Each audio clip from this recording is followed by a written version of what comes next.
जय गुरुदेव।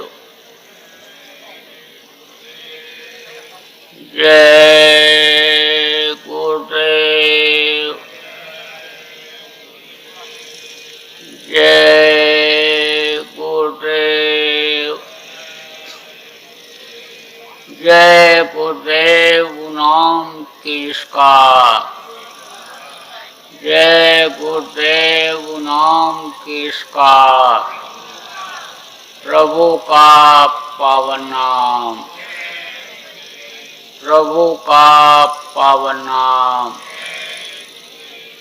जय गुरुदेव। मेरे प्यारे गुरु दातार मंगता द्वारे खड़ा।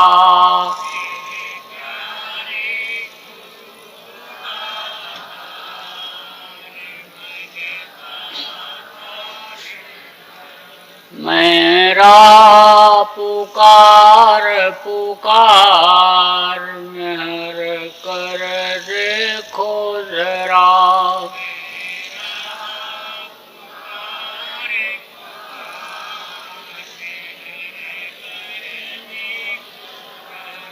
मोहिंदी जय भक्ति दान काल दुख बहुत दिया।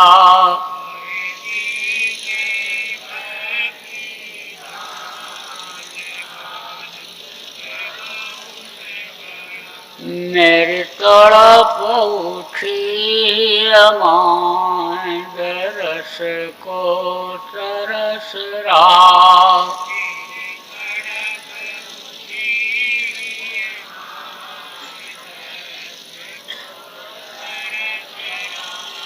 बरसाओ घटाय पार प्रेम रंग दीजे बहा।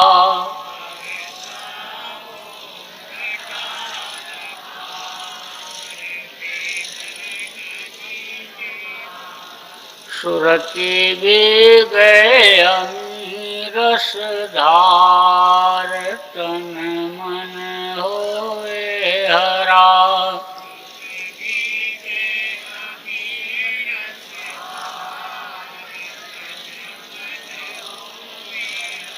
मेरा जीवन सफल हो जाए तुम गुण गाऊं सदा।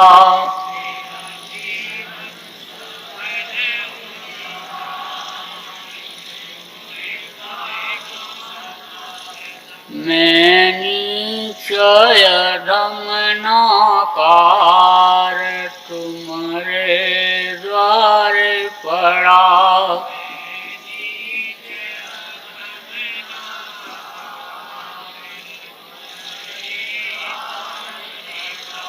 मेरी बिनती सुनो दर प्यार घट उमगाओ दया।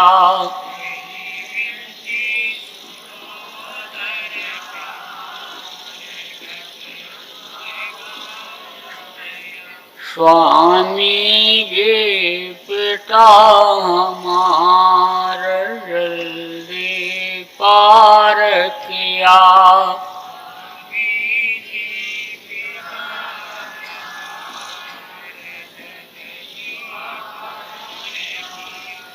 जय गुरुदेव स्वामी पिता हमार जल्दी पार करो।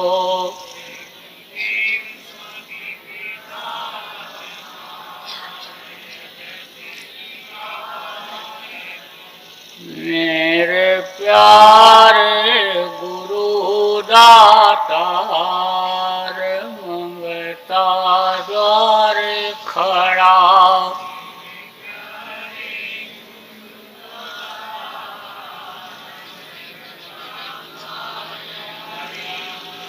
मेरा पुकार पुकार मेहर कर देखो जरा।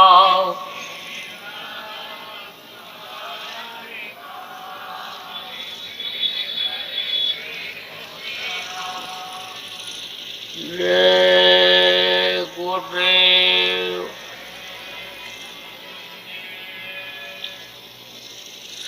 सर्वसमर्थ सर्वत्र स्मरणीय परम पूज्य गुरु जी महाराज, उपस्थित सभी सत्संगी धर्म प्रेमी भाई बहन, बच्चे तथा बच्चियों, गुरु महाराज की अपार दया मेहर हुई। और आज 16 फरवरी 2019 को अलाय जिला नागौर के प्रेमियों का सत्संग के माध्यम से दर्शन का अवसर मिला। आप लोगों के ऊपर भी उस मालिक की दया कृपा मेहरबानी हुई कि आप घर के नाना जंजाल से निकलकर थोड़ी देर के लिए यहाँ सत्संग सुनने के लिए आए। पहले के समय में तो बराबर सत्संग सुनने के लोग आदत डाले रहते थे। जगह जगह पर सत्संग का कार्यक्रम होता रहता था, लोग सुनते थे, सुनवाते थे। जब सत्संग मिलता रहता था तो आज की तरह से परेशानियां नहीं थी, आज की तरह से लड़ाई झगड़ा नहीं था। ईर्षा, द्वेष, वैमनस्यता, हिंसा, हत्या, झूठ, फरेब आज की तरह से नहीं था। उस समय पर लोग सत्य रूपी धर्म का पालन करते थे, सत्य ही बोलते थे, हिंसा हत्या नहीं करते थे, दया करते थे जीवों पर, सेवा भाव बहुत था। आज की तरह से गाड़ी मोटर की सुविधा तो नहीं थी, पगडंडी रास्ते से लोग चलते थे। तो गांव के घर के बूढ़े लोग रोटी बनवा करके डलिया में रखकर मटके में पानी लेकर पगडंडी रास्ते के पास जाकर बैठ जाते थे। आने जाने वालों को रोटी खिलाते, पानी पिलाते थे। कोई किसी के दरवाजे पर रात को पहुंच जाए तो लोग रोटी खिलाते, पानी पिलाते थे। कहते थे बगैर बुलाए मेहमान, मेहमान नहीं भगवान आ गए। बड़े अच्छे भाव लोगों के थे, नीयत बड़ी अच्छी थी। जब नीयत दुरुस्त थी तो समय पर जाड़ा गर्मी, समय पर बरसात होती थी, बड़ी खुशहाली थी। आज की तरह से तो ये गाड़ी घोड़ा और मकान इतने चमचमाते नहीं थे, लेकिन घर में लोगों के ठोस माल रहता था। पैर में औरतों के जूता चप्पल भले ना हो, लेकिन 2-2 किलो चांदी, 1-1 पाव सोना शरीर पर रहता था। लेकिन अब बरकत खत्म हो गई, कर्जदार रहने लग गए। कोठी बंगला तो बना लिया, गाड़ी घोड़ा खरीद लिया, कपड़ा बढ़िया पहनने लगे चमचमाता, लेकिन कर्जे के बोझ से दबे हुए, तो बरकत कम हो गई। घर घर में बीमारी, घर घर में लड़ाई झगड़ा। ऐसा क्यों हुआ? सत्संग न मिलने की वजह से हुआ, लोगों के खान पान क्षेत्र के गिर जाने की वजह से हुआ। तो आज मैं आपको सब बताऊंगा कि किस तरह से ये गृहस्थ आश्रम जैसे पहले स्वर्ग जैसा था वैसा बनेगा, किस तरह से लड़ाई झगड़ा, किस तरह से रोग हटेंगे, किस तरह से इस जीवात्मा का कल्याण होगा, ये अपने वतन अपने घर मालिक के पास जाएगी, जीव नरकोल 84 से छुटकारा पाएगा, यह सब बताऊंगा। मनुष्य शरीर किस काम के लिए मिला?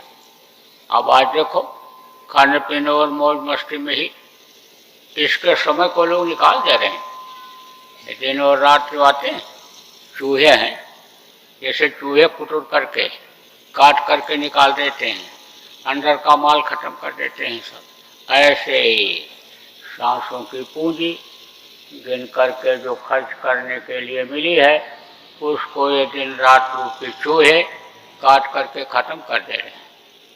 अब आप समझो कि जो काम पशु और पक्षी करते हैं, पैदा हुए, खाए, बच्चा पैदा किए और दुनिया संसार से चले गए, यही काम अगर आदमी भी करता रहे तो ये मनुष्य शरीर जो देव दुर्लभ शरीर बताया गया, जिसके लिए देवता 24 घंटे तरसते रहते हैं, कि हमको थोड़े समय के लिए मनुष्य शरीर मिल जाता तो हम अपना काम बना लेते, तो ये देव दुर्लभ शरीर कैसे माना जाएगा?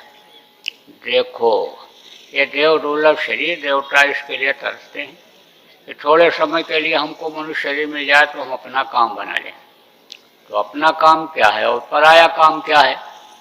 इस वक्त पर इंसान जो कुछ करने में लगा हुआ, पराया काम करने में लगा हुआ है।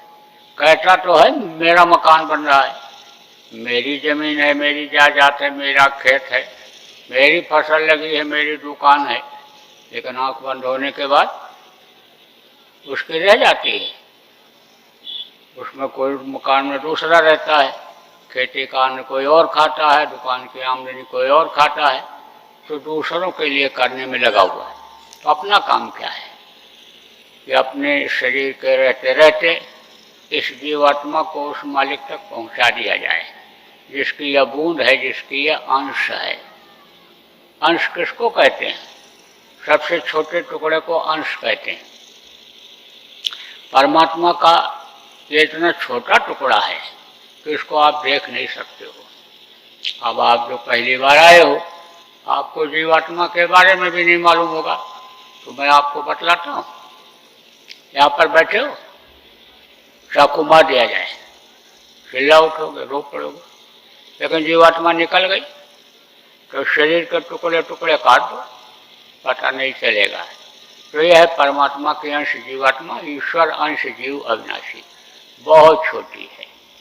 यही जीवात्मा ऊँट में भी, यही घोड़ा हाथी में भी, यही चींटी में भी, चींटी से छोटे कीड़े हैं उनमें भी, और यही हमारे आप में भी है। तो 5 महीना 10 दिन का बच्चा जब माँ के पेट में हो जाता है तभी जीवात्मा डाल दी जाती है। तो उसी समय से भगवान का दर्शन होने लगता है, तो बच्चा बहुत खुश रहता है। आवाज़ जब मस्तानी सुनता है मस्त हो जाता है। लेकिन पिछले जन्म में कहाँ थे, माँ के पेट में यह भी दिखाई पड़ता है।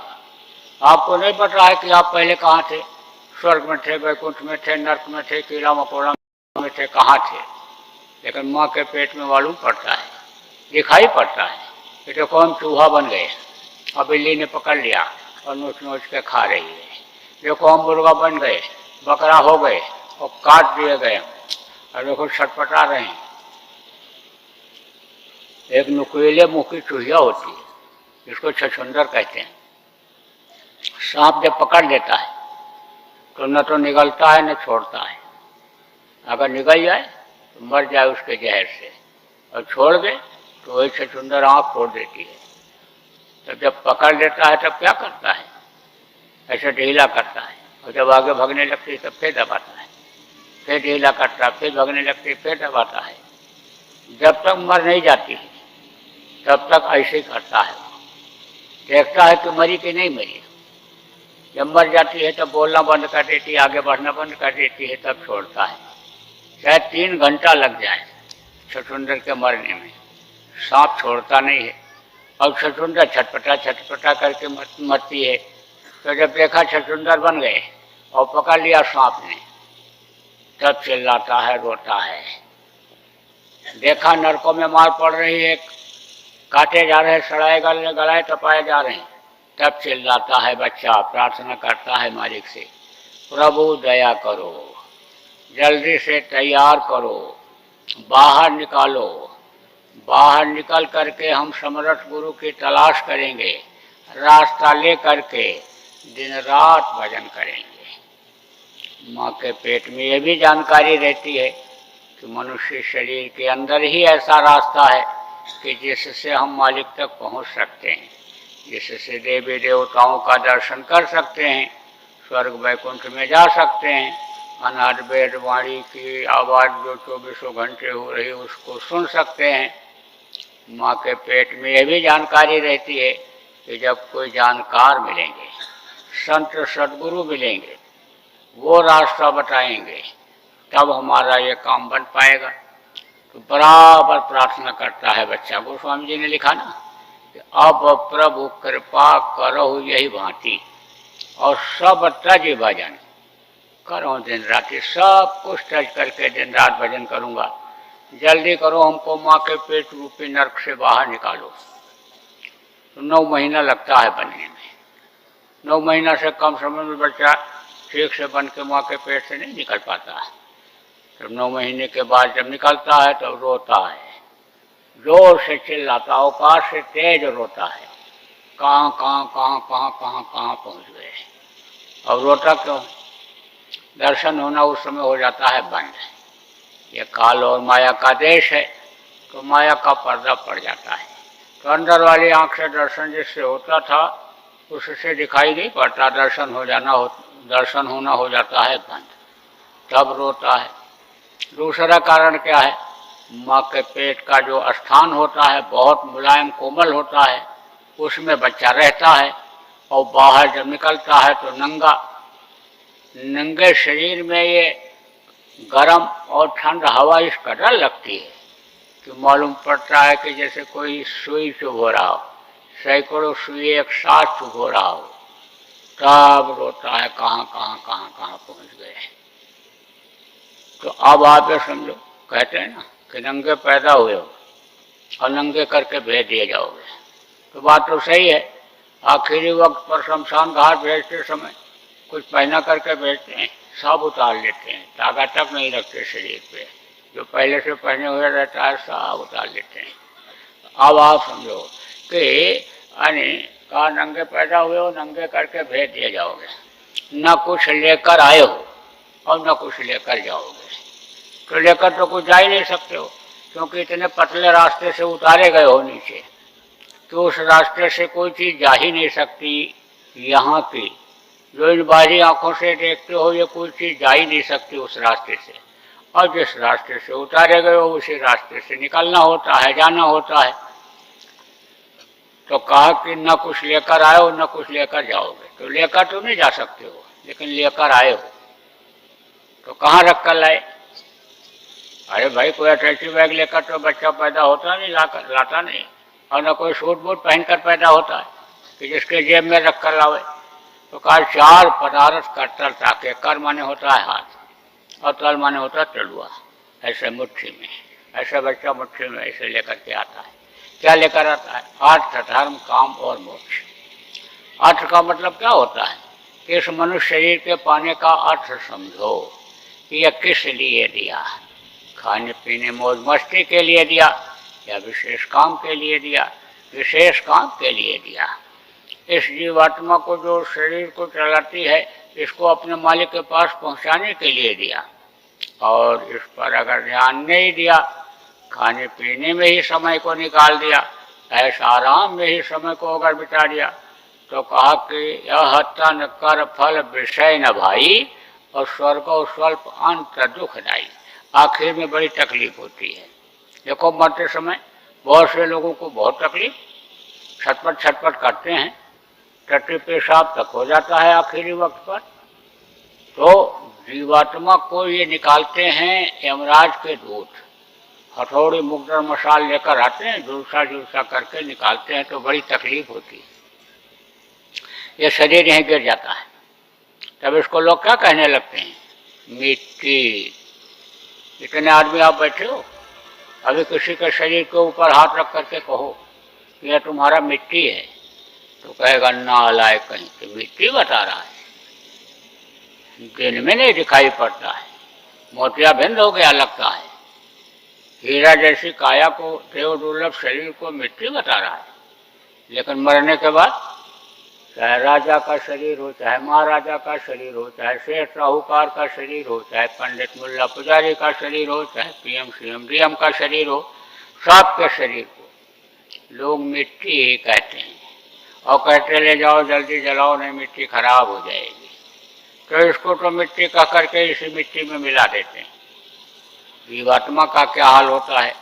पिशाच के शरीर में बंद करके इस जीवात्मा को 86,000 योजन ऊपर यमपुरी, वहाँ पर ले जाते हैं यमराज के दूत। रास्ते में भी बड़ी तकलीफ, कटे पत्थर बिछे हुए, बाले लगे हुए, गर्म गर्म राख बरसती रहती है, जमीन तवे जैसी तपती रहती है, तमाम कांटे, तमाम दिक्कतों के बाद यानी समझ लो कि जीव वहाँ पहुँचता है यमराज के सामने। तो यमराज के पास सारा लेखा जोखा जीवन का होता है, बचपन से लेकर के बुढ़ापे तक की जितनी भी अच्छाई और बुराई होती है उसके पास सब लिखी हुई होती है। बहुत से लोग तो कहते हैं कि आंख बचा करके गलत काम कर लो, क्या कहीं कोई देख रहा है? लेकिन ये नहीं मालूम कि जिसको नहीं देख पा रहे हो वो सब देख रहा है। कन राम झरोखे बैठकर सबका मुजरा ले, जाकी जैसी चाकरी उसको वैसा दे। तो बड़े बड़े पही खाते उसके पास, रजिस्टर जिसको कहते हो, यह कागज और पन्ना तो नहीं है वहाँ, सोने जैसे पत्तल, और उस पर लिखावट इतनी बढ़िया कि देखते ही रह जाओ। उस पर लिखा रहता है और पढ़ के कौन बताता है? चित्रगुप्त, यमराज के मंत्री, पेशकार, पीए जिनको कहते हो। तो देख करके बताते हैं तो इसे तुरंत सजा बोल देता है, और सजा बोला नहीं कि दूत सजा देना शुरू कर देते हैं। मारे ऐसे गिरा और सीने पर सवार होकर दबाए, अब दबाए तो चिल्लाया और जीभ बाहर निकल आई, आंख बाहर निकल आई। जब देखा बेहोश हो रहा है तो फिर हट गया तो फिर आंख अंदर चली गई, जीभ अंदर चला गया, खड़ा हो गया, फिर मारा, फिर गिराया, हाथ पकड़ा, फेंका, हाथ उखड़ गया। अब उखड़ने के दर्द से चिल्ला रहा है, छटपटा रहा है। जब देखा बेहोश होने जा रहा है तो फिर फेंक दिया हाथ, फिर जुड़ गया, फिर पकड़ा, फिर उखाड़ा, पैर पकड़ा और पैर खींचा, फेंका, उखड़ा। काटते हैं, फिर जोड़ते, फिर काटते, फिर जोड़ते हैं। आप समझो कि सजा भोगने के लिए ही वहाँ भेजा जाता है, नरकों में डाल देते हैं। पढ़े रहो, कोई सुनवाई होने वाला? एक दो नरक हैं, टट्टी के नरक अलग, पेशाब के अलग, मवाद के अलग, कांटों के अलग, मुर्दों के अलग, कुल मिला करके 42 प्रकार के नरक हैं। बस उसी में पड़े रहो। सजा जिसकी जितनी दिन की जिसकी होती है उसमें उसको रहनी पड़ता है। फिर वहाँ से जब छुटकारा मिला तो कीड़ा मकोड़ा के शरीर में, सांप गोजर बिच्छू के शरीर में, मुर्गा भैंसा के शरीर में, हाथी घोड़ा गधा मुर्गा के शरीर में यही जीवात्मा बंद की जाती है। फिर उसके बाद गाय और बैल की योनि के बाद फिर यह मनुष्य शरीर मिलता है। और मनुष्य शरीर भी मिल गया, लेकिन सदगुरु नहीं मिले, रास्ता बताने वाले नहीं मिले, तो भटक सब भटका खाया और सदगुरु बिन कोई राह न पाया। रास्ता मिलता नहीं तो लौट 84 आया, लौट करके इसी 84 में आते रहो, नरकों में जाते रहो। कितने सतयुग त्रेता द्वापर कलयुग बीत गए और अभी तक उस मालिक के पास जहाँ से उतारे गए भेजे गए नहीं पहुँच पाए। इसलिए इस जीवात्मा पर करो दया। अर्थ धर्म, धर्म किसको कहते हैं? दया धर्म तन बसई शरीरा, अता कर रक्षा कर रघुवीरा, दया करो। असला काम क्या है? असला काम यह है कि इसको मुक्ति और मोक्ष दिला दो। शमशान घाट पर जाते हैं तो वहाँ लिखा रहता है मुक्ति धाम, मोक्ष धाम। शायद 3 दिन लग जाए कोई मुर्दा लेकर के जाए जलाने के लिए और ना जला पावे तो कोई वहाँ से वापस लाता है मुर्दा? शमशान घाट पर ले जाने के बाद घर मुर्दा कोई नहीं वापस लाता, जला करके ही आता है। तो जहाँ से वापस ना आना हो वही मुक्ति और मोक्ष कहलाता है। तो ये जीवात्मा जब अपने वतन, अपने घर, अपने मालिक के पास पहुँचेगी तब इधर नहीं आएगी, और नहीं तो लौट करके यहीं दुख के संसार में दुख झेलने के लिए आना पड़ेगा। तो ये आपका है असिला काम। और असिला काम अगर नहीं किया, इसको नहीं समझ पाए तो यानी रोते ही रोते जिंदगी खत्म होती है। कैसे रोना धोना होता है ये भी बता दें। पैदा हुए तब रोए, दूध नहीं मिला तब रोए, लड़कों से खेल में झगड़ा हुआ तब रोए, स्कूल जाने को हुआ तब रोए, पढ़ लिख लिया नौकरी नहीं मिली तब रोए, शादी नहीं हुई तो रोए, और शादी हो गई तो रो रहे। जिसके लड़के नहीं कह दो कि लड़का पैदा हो जाएगा, चलो गया में पिंडदान कर आओ, वैष्णो देवी में चुनरी चढ़ाओ, चलो गंगा यमुना में स्नान कर आओ, तीर्थ व्रत कर आओ, सब करता है। नहीं पैदा हुआ, कोई मिल गया तो कहा कि देवता के मूर्ति के सामने बकरा काट करके चढ़ा दे, मुर्गा काट के चढ़ा दे, भैंसा काट के चढ़ा दे, तो वो भी कर डालता है।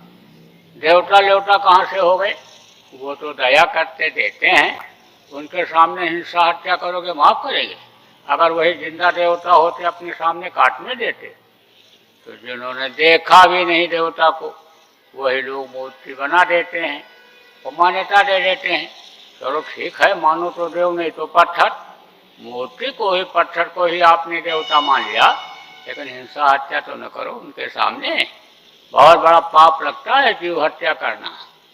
इसलिए कोई भी आप में से अगर कोई बलि चढ़ाते हो तो अब बलि मत चढ़ाना और लोगों को बता देना बलि चढ़ाने वाले को कुछ मिलता तो है नहीं, फायदा कुछ नहीं होता और पाप से दब जाता है और फिर सजा भोगनी पड़ती है, इसलिए बलि मत चढ़ाना।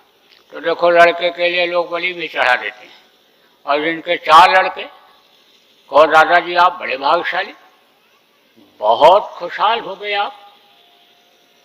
तब बुढ़ा कहता है ये मर जाते तो ठीक था, जीने नहीं दे रहे, जान के लाले पड़ रहे। तो जिसके ज़्यादा हैं वो भी परेशान, और जिसके नहीं है वो भी परेशान। जिसके रुपया पैसा नहीं है, कहते रुपया पैसा हो जाता हम भी बड़े आदमी बन जाते, रईसी देख लेते क्या चीज़ होती है। और जिनके पास ज़्यादा है उनको नींद नहीं आती है। कुछ दिन पहले नोटबंदी हुई थी, तो एक सेठ रात भर चारपाई पर उठे बैठे, कमरे में टहले। 3 दिन हो गया, नींद नहीं आई। तो लड़के ने कहा ले चलो डॉक्टर के यहाँ। डॉक्टर के यहाँ ले गया। डॉक्टर साहब ने कहा क्या हो गया इनको सुबह सुबह ले आए? बोले नींद नहीं आ रही है। अरे तो सेठ जी को नींद की गोली दे दिए होते। लड़का बोला 3 गोली दे दिया, नींद नहीं आई। डॉक्टर भी सोचने लगा अब कौन सी दवा दें नींद की। तब तक लड़का बोल पड़ा 4थी गोली दे दें। डॉक्टर बोला 4थी गोली दे तो दोगे, सो तो जाएंगे, लेकिन ये उठ नहीं पाएंगे, सोते ही रह जाएंगे। यही 3 गोली बहुत ज़्यादा हो गई, ओवरडोज हो गया। तो न राजा को शांति, न रैयत को शांति, न पूंजीपति को ही नींद आ रही है। आप देखो इतने आदमी बैठे हो, लेकिन किसी, अभी आपसे कहा जाए कि कोई ऐसे आदमी हो जो यह कहो कि हमारे यहाँ 6 महीने में कोई बीमार नहीं हुआ, तो कोई नहीं कहोगे हमारे यहाँ नहीं हुआ है। कहा जाए 6 महीने में झगड़ा लड़ाई नहीं हुई हो, मनमुटाव ना हुआ हो, तो कोई नहीं हाथ उठाओगे। और कुछ घर तो ऐसे भी हैं जिनमें बीमारी बनी ही रहती है, रोज झगड़ा होता है, और इसमें से कोई ना बतावें और आप कोई चैलेंज करो तो मैं बता दूंगा, 2, 4, 6, 10 को बता दूंगा कि इनके यहाँ बीमारी बनी ही रहती है, इनके यहाँ झगड़ा होता ही होता रहता है। बूढ़े भले न लड़ें, जवान भले न लड़ें, लड़के ही एक दूसरे का बाल गाल नोचते रहते हैं, चीकू करते रहते हैं। तो इन सब चीज़ों का कारण क्या है? रोग साथ नहीं छोड़ रहा, रुपया पैसा बहुत कमाते हैं, बरकत नहीं हो रही है।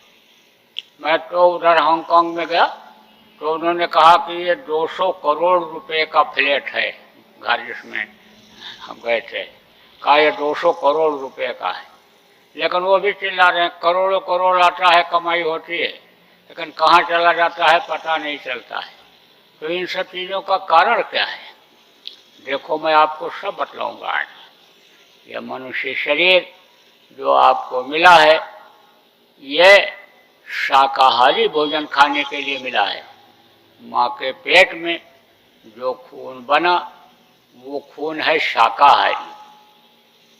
जब मांस खा लेते हो तो उसका जो खून बनता है वो इस खून से तालमेल नहीं खाता है, तो खून बेमेल हो जाता है, बीमारी हो जाती है। अब तालमेल कैसे नहीं खाता, बेमेल किसको कहते हैं? बुढ़ा बीमार हो गया तो लेकर के गए डॉक्टर के पास, तो डॉक्टर ने कहा कि खून की कमी हो गई। लड़का कहता मेरा खून चढ़ा दीजिए। डॉक्टर टेस्ट करता, कहता ना तुम्हारा खून नहीं चढ़ सकता है। भाई कहता मेरा खून चढ़ा दीजिए।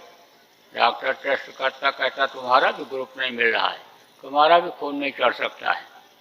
अब आप सोचो, एक ही माँ के पेट में एक ही रजबीज से दोनों बने, एक ही माँ ने दूध पिलाया, बड़ा किया, पालन पोषण किया, खून नहीं मिल रहा है। इसका मतलब यह है कि एक शाकाहारी और दूसरा हो गया मांसाहारी। बुद्धि के ऊपर किसका असर होता है? खून का ही असर होता है। डॉक्टर कहता है ना कि तुमको कमजोरी इसीलिए महसूस हो रही, तुम्हारा तुमको चक्कर इसीलिए आ रहा, दिमाग काम नहीं कर रहा है क्योंकि ब्लड प्रेशर हाई हो गया, खून का दौरा तेज हो गया। कहते हैं ना हमारे नज़रों के सामने से हट जाओ, मेरा खून खौल रहा है। तो खून में जब तेजी आती है तो क्रोध बहुत आता है। आजकल देखो क्रोध बहुत जल्दी आ जा रहा है लोगों को, और क्रोध में आदमी को सूझबूझ नहीं रह जाती है, बुद्धि खराब हो जाती है, बुद्धि पागल हो जाती है, कुछ भी कर बैठता है। आदमी की तो बात छोड़ो, जानवर को हम बताएं आपको, मांसाहारी और शाकाहारी जानवर के बारे में बताते हैं आपको।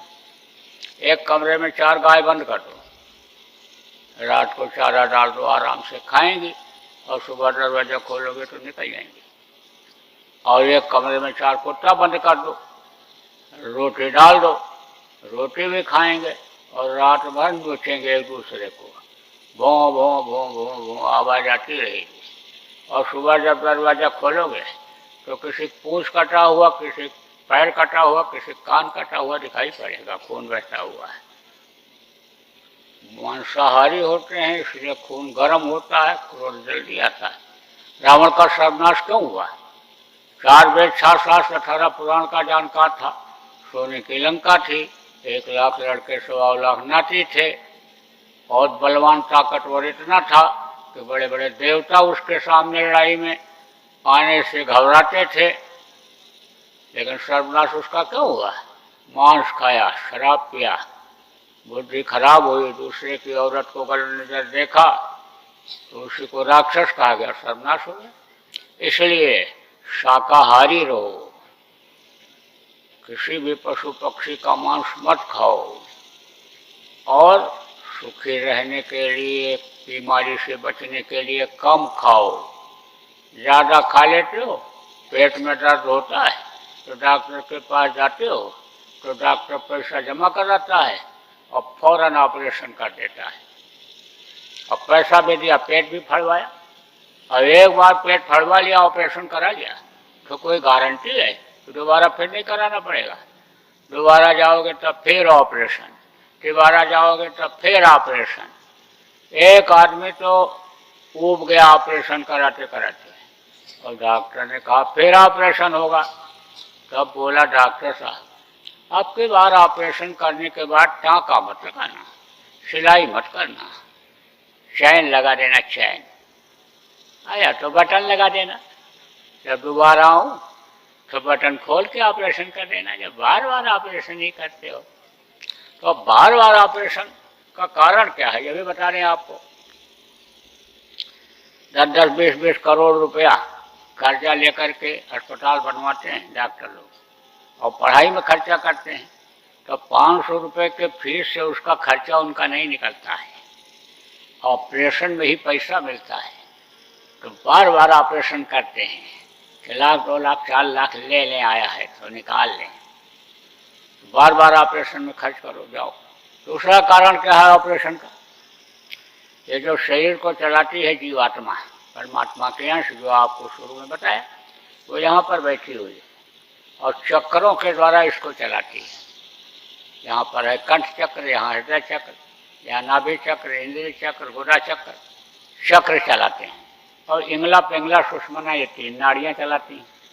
ये 3 तो मुख्य हैं, जैसे बड़ी नहर होती है और उसमें शाखाएं होती हैं, ऐसे ही तो समझ लो कि बड़ी नहर तो समझ लो यह है, और इसकी शाखाएं हैं, पतली पतली नसें, यानी 72,000 हैं। उनको वो आपको दिखाई नहीं पड़ती, डॉक्टर को भी नहीं दिखाई पड़ती हैं, बहुत सी छोटी नसें होती हैं। और जब वो कट जाती हैं तो शरीर का सिस्टम बिगड़ जाता है। ऑपरेशन कराने वाले मिल ही जाते हैं, बात करो जब थोड़ी देर बैठो उनके पास, कहते हैं जब से ऑपरेशन कराया तब से तबीयत ठीक नहीं रहती, कुछ ना कुछ लगा रहता है। तो ऑपरेशन से बचना चाहिए। अब कम खाओगे तो नौबत ही नहीं आएगी डॉक्टर के पास जाने की, आराम से हजम हो जाए। तो कहा गया कम खाओ और गम खाओ। गम खाना किसको कहते हैं? बर्दाश्त कर लो। 2 बार बर्दाश्त कर लो तो कोई लड़ाई झगड़ा नहीं, छोटे बन जाओ तो सब प्यार करने लग जाएं। देखो दूब घास होती, जमीन से चिपकी रहती, कभी नहीं जलती, और बड़ी बड़ी घास जितनी होती हैं बैसाख जेठ के महीने में सब जल जाती हैं। तो कहा नानक नन्हे हुए रहो जैसे घास में धूप, और घास जल जाएंगी और धूप खूब की खूब। कोई कितना भी अकड़ के चलता हो और उसका पैर पकड़ लो तो झुक के उठाता है। इसलिए छोटे बन जाओ। लेकिन अभी इस समय तो छोटा बनना ही बड़ा मुश्किल है, इस समय तो बर्दाश्त होना ही बड़ा मुश्किल हो रहा है। अहंकार यानी बराबर बना हुआ, घर घर में लड़ाई, घर घर में झगड़ा, और सास और बहू की लड़ाई तो मशहूर है। अब यह है कि गरीब घर की सास और बहू जब एक दूसरे को भद्दी भद्दी गाली देती हैं जोर जोर से, तब तो सबको पता चल जाता है। और कोठियों में पढ़ी लिखी सास और बहू जब एक दूसरे को अंग्रेजी में गाली देती हैं तब उनका नहीं पता चलता है।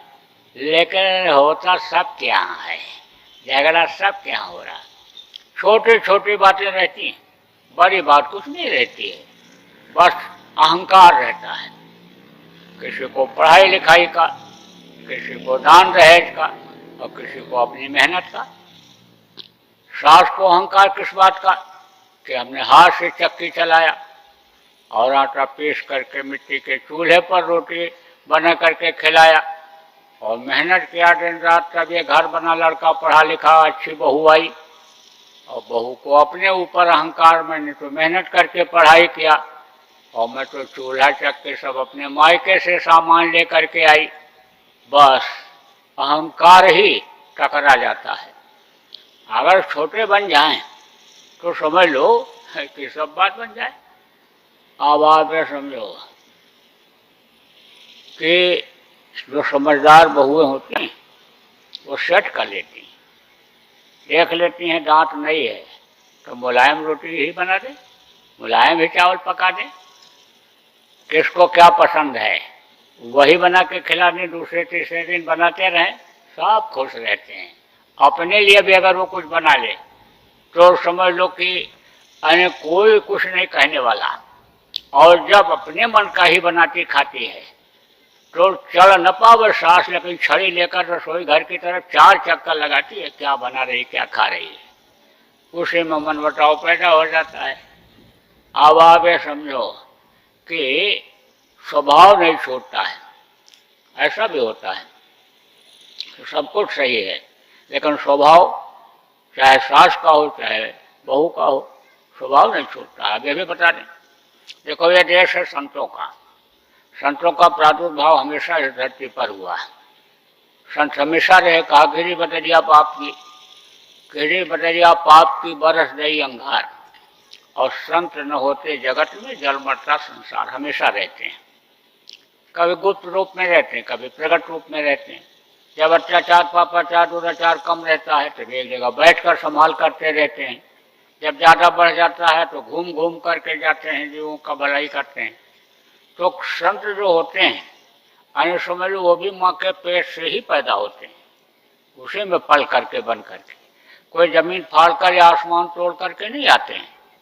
लेकिन उनके संस्कार अच्छे होते हैं, उस समय के जो संत होते हैं उनके पास पहुंच जाते हैं और उनसे रास्ता ले करके अपनी आत्मा को जगा लेते हैं। और जब आत्मा उस मालिक तक पहुंच जाती है, परमात्मा तक पहुंच जाती है, तब वो ताकत उसमें उनमें आ जाती है।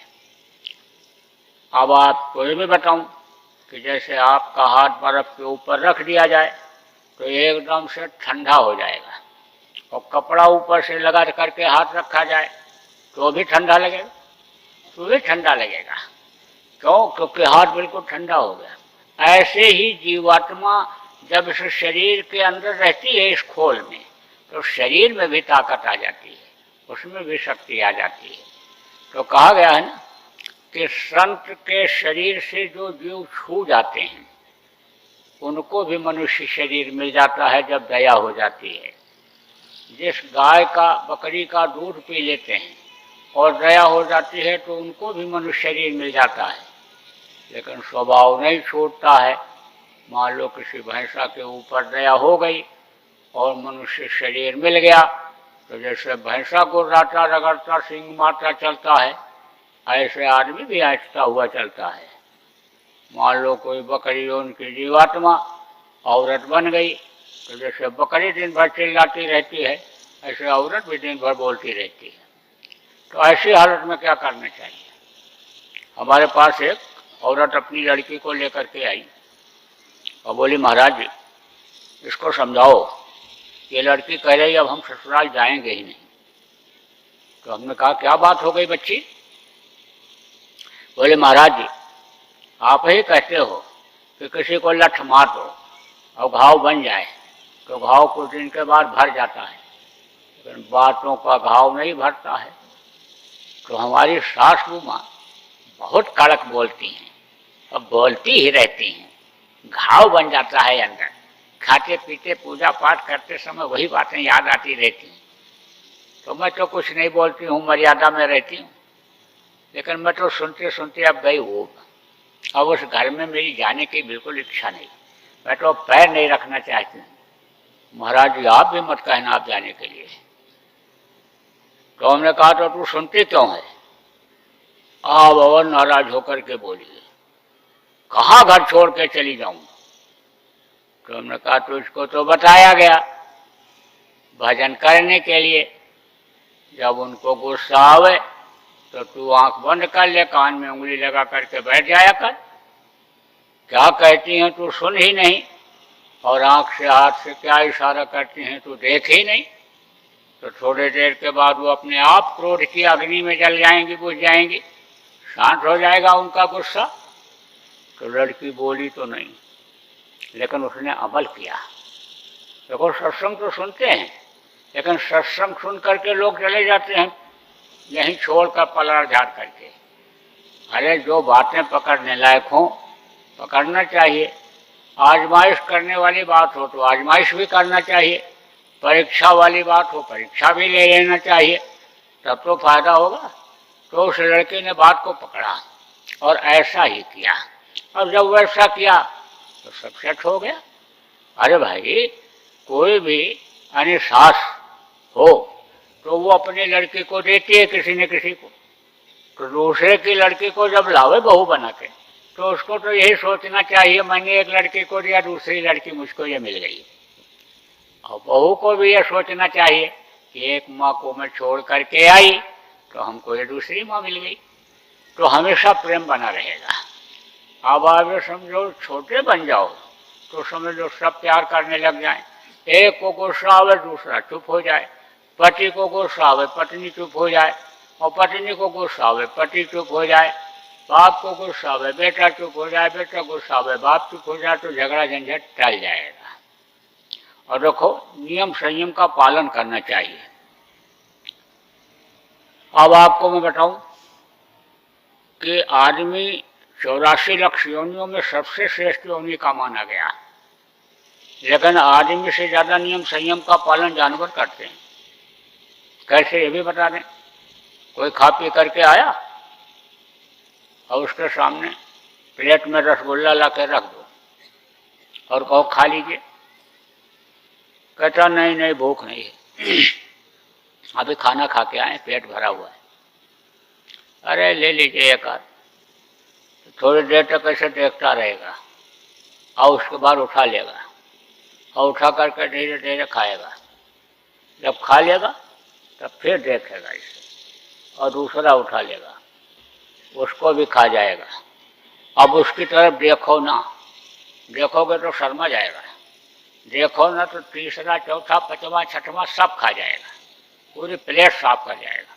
यह नहीं देखेगा कि पेट है कि चारा रखने वाली जगह है, दबा दबा के बाहर दो भूसा। लेकिन कुत्ता है, खा पी करके आया, पेट भरा हुआ है, और बढ़िया से बढ़िया चीज़ उसके सामने डाल दो तो सूंघता है और उठा करके ले जा करके दबा करके छिपा करके रख देता है। जब भूख लगती है तब खाता है। देखो 12 महीने में कुंवार महीना आता है तब पगलाता है, और आदमी को देखो हमेशा पागलपन सवार है। तो संयम नियम का पालन कौन करता है? संयम नियम का पालन करना चाहिए। तो देखो मोटी मोटी बात मैंने आज आपको बताया लोक बनाने का। बातें तो बहुत हैं, लेकिन अब 2-2.5 घंटे के सत्संग में सारी बातें नहीं बताई जा सकती। हमारा आश्रम उज्जैन मध्य प्रदेश में है, यहाँ पर कार्यक्रम होते रहते हैं। 3-3, 4-4 दिन का, 5 दिन का कार्यक्रम होता है। सुबह शाम सत्संग चलता है। जब उसमें आप समय निकालोगे और बहुत सारी बातों की जानकारी आपको हो जाएगी।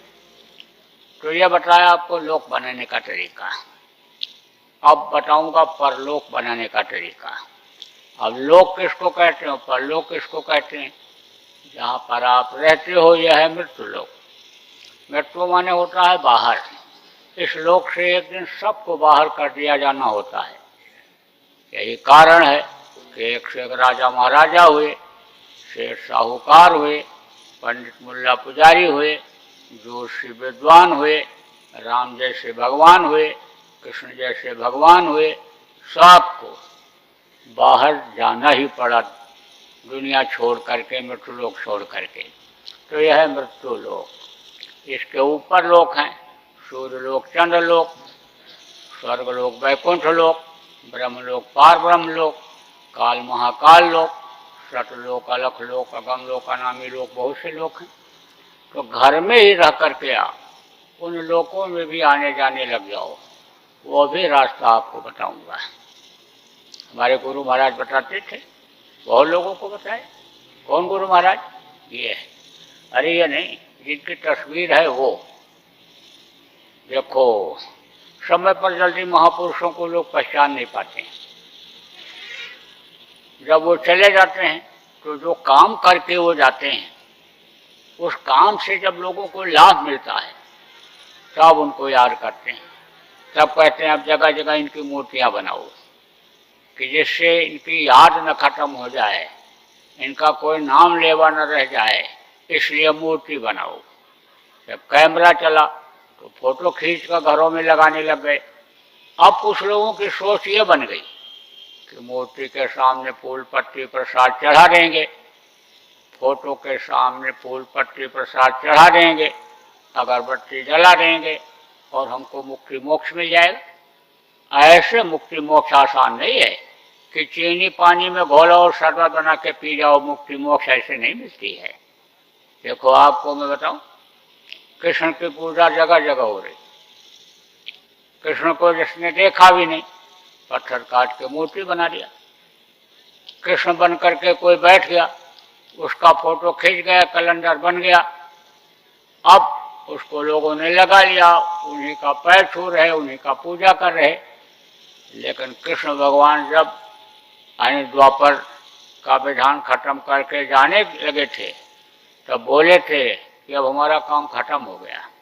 जिस काम के लिए आया था धर्म की स्थापना के लिए, वो मैं करके जा रहा हूँ। पाप का बीज तो रहेगा, पड़ा रहेगा, धीरे धीरे धीरे वो बढ़ेगा। कुछ समय तक तो धर्म रहेगा, फिर अधर्म बढ़ेगा, फिर कोई आएगा। तो अब मैं जाना चाहता हूँ, मैं जाऊँगा। तो पांडव उनके साथ में रहते थे। पांडव ने कहा महाराज मुझको भी लेते चलिए। बोले तुमको मैं नहीं ले जाऊँगा। औपचारिक शक्तियों का काम जीवों को पार करने का नहीं होता है। तुमको संत सदगुरु की खोज करनी पड़ेगी, उनसे रास्ता लेना पड़ेगा और रास्ते पर चलना पड़ेगा। यानी तुमको योग साधना करनी पड़ेगी, तब तुम मेरे धाम जा सकते हो। बहुत रोए गिड़गिड़ाए, तुम्हारा सारी जिंदगी मैंने आपके साथ गुजारी, इसी आशा में लगा रहा कि जब आप चलेंगे हमको लेते चलेंगे। तो अब बुढ़ापे में हम सदगुरु कहाँ से खोज पाएंगे, योग साधना कहाँ से कर पाएंगे? लेते चलिए। लेकिन दो टूक जवाब उन्होंने दिया। अब आप सोचो कि उन्होंने अपने साथ रहने वालों को इस तरह से जवाब दिया। और आज कोई अगर ये कहे हम मूर्ति की पूजा करके पार हो जाएंगे, तो ये तो समझ से बाहर है। फोटो क्यों लगाया जाता है? एक यादगार के लिए। गुरु का फोटो क्यों लगा दिया गया? इसलिए कि देखेंगे तो कहेंगे गुरु हमारे ऐसे थे, और एक बार वो याद आ जाएंगे, ध्यान लगा लेंगे उनका। अब फोटो भी लगाने की जरूरत नहीं पड़ती है। किसको? जो ध्यान लगाते हैं और गुरु का दर्शन अंतर में होता है, उनको फोटो की भी जरूरत नहीं पड़ती है। ध्यान लगाए और दर्शन हो गया तो फोटो की क्या जरूरत है? तो जिनका फोटो है वो गुरु महाराज बहुत से लोगों को रास्ता बताए और रास्ते पर चलाए और मंजिल तक पहुंचा भी दिया। क्योंकि ऐसे हनुमान के शरीर में गुरु की पहचान नहीं होती है। वो तो जब बाहर अंदर मदद करते हैं तब उनकी पहचान होती है। तो बाहर से तो मदद लोग ले लेते हैं, तो यानी उनको मानने लगते हैं, जानने लगते हैं, उनके पास आने जाने लगते हैं। लेकिन अंतर की पहचान यानी समझ लो कि शरीर में जल्दी नहीं हो पाती तब तक कि जब तक उनके बताए रास्ते पर चलते नहीं हैं, ध्यान लगाते नहीं हैं। तो अंदर में भी मदद करते हैं, बाहर भी मदद करते हैं, अंदर में भी गुरु मदद करते हैं। अंदर में अगर मदद न करें तो देखो अच्छे अच्छे लोग फंस गए। 7,000 वर्ष की तपस्या विश्वामित्र की खत्म हो गई। श्रृंगी ऋषि घर छोड़ करके जंगल चले गए थे और वापस आए, शादी ब्याह किया और बीबी बच्चे हुए, सब कुछ खत्म हो गया योग साधना। नैमी ऋषि आंख ही नहीं खोलते थे, यानी हमेशा ध्यान लगाए रहते थे। जब उनकी तपस्या बढ़ी तो इंद्र घबराए, अप्सरा को भेजा, कहा जाओ उनकी तपस्या भंग कर दो। अब अप्सरा गई, नाची गाई, लेकिन जब आंख ही नहीं खोले तो क्या असर पड़ेगा उसका। फिर वो वहीं बैठ गई कि देखें कभी आंख खोलते हैं। तो जब ये जीवात्मा ऊपर चली जाती है तब शरीर का ज्ञान भान नहीं रहता है। दिखाई तो पड़ती है कि वो देखो वो बैठा हुआ शरीर, लेटे लेटे का ध्यान लगाया तो दिखाई पड़ता है कि देखो वो शरीर पड़ा हुआ है हमारा, लेकिन इसको काट दो, इसमें सुई चुभो, कुछ पता नहीं। टट्टी पेशाब भूख प्यास कुछ नहीं लगता है। लेकिन जब लौटती है वापस तब टट्टी पेशाब भी महसूस होता है, भूख भी लगती है। तो जब लौटाते थे कभी कभी तब भूख लगती थी, तो क्या करते थे? नहीं, आंख बंद किए कि ऐसे मिट्टी खा लेते थे जहाँ बैठे रहते थे। तो अप्सरा ने देखा तो बोली काम बन गया, बस गई हलवा बना के लाई, रख दिया वहीं। और जब ऐसे खाए तो मुंह में हलवा चला गया। अरे बोले आज तो बड़ा मीठा लग रहा है।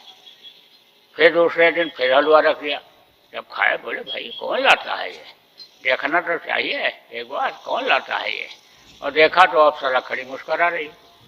बस देखते ही जहर चढ़ गया और फिर उसी से शादी किया, प्रेम हो गया उससे, उसी से शादी किया और नकेल डाल करके ले जा करके इंद्र के सामने खड़ा कर दिया उसने।